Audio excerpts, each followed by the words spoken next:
And you can see there, you know what, your burners, your tokers, those are not the only guys that can get high off marijuana these days. The legalized marijuana industry is growing, believe it or not. It's kind of happening underground almost, but it really is happening. Investors now, you have an opportunity to get in on marijuana. You hope it doesn't go up in smoke, right? No, I'm making them up in smoke, making a lot of jokes here. Quentin Futrell, how are you today? I'm good. Can you get have high a huge in puns? story. Can you get high in puns? I don't know. We can certainly push it over the line there. Tell me about the pot industry growing. We had a couple of interesting state initiatives this last week, right? We did, yeah. We had a couple of states, Washington and Colorado, that legalized pot for recreational use. And then we also had Massachusetts that legalized it for medicinal purposes.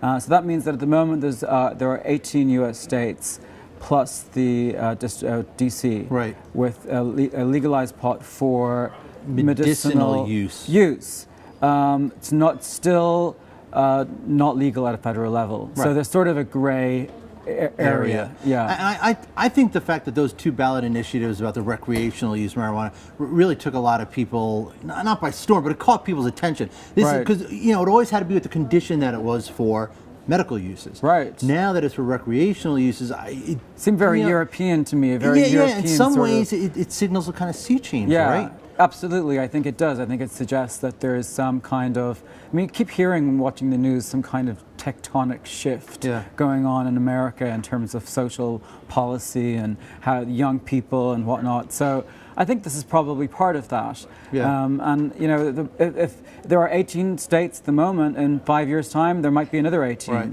And hey, look, government needs something to tax, right? But let's talk about investing right now. It's interesting, your article on Market Watch, you point out that there are a number of companies that investors can actually tap into. Right, there are all sorts, and Mark Twain reportedly said that the smart money in the gold rush was spent on picks and shovels. Right. And this is sort of what the article focuses on, those ancillary businesses around in the ecosystem around medical marijuana or legalized state level legalized marijuana.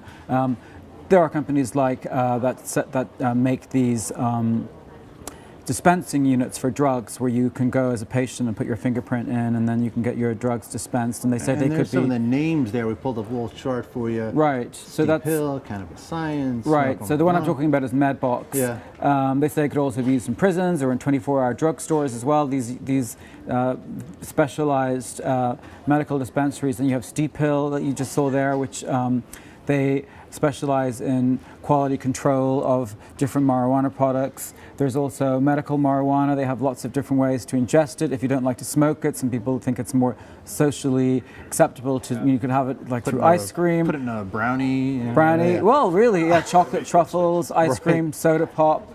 So, I mean, there are a lot of different ways. Now, it's important to point out too that all these companies really, they're small companies. They trade on the bulletin boards. They're not NYSE companies, right? How do investors make sure that their investment doesn't go up in smoke?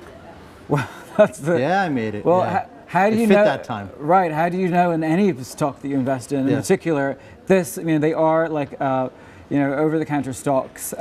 So it's clearly a high-risk business. I mean, you don't know. High. Did I say I said high? High. Oh, damn it. I gotcha. You're right, but I mean, the fact is, this is still an industry in its infancy in terms of being a legal indry.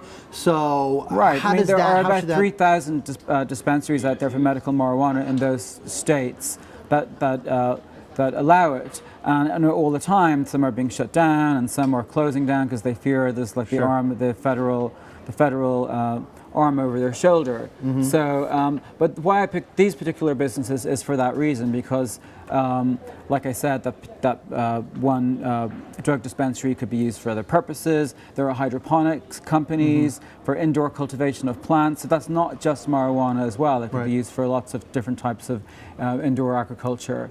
So some of these companies have dual purposes.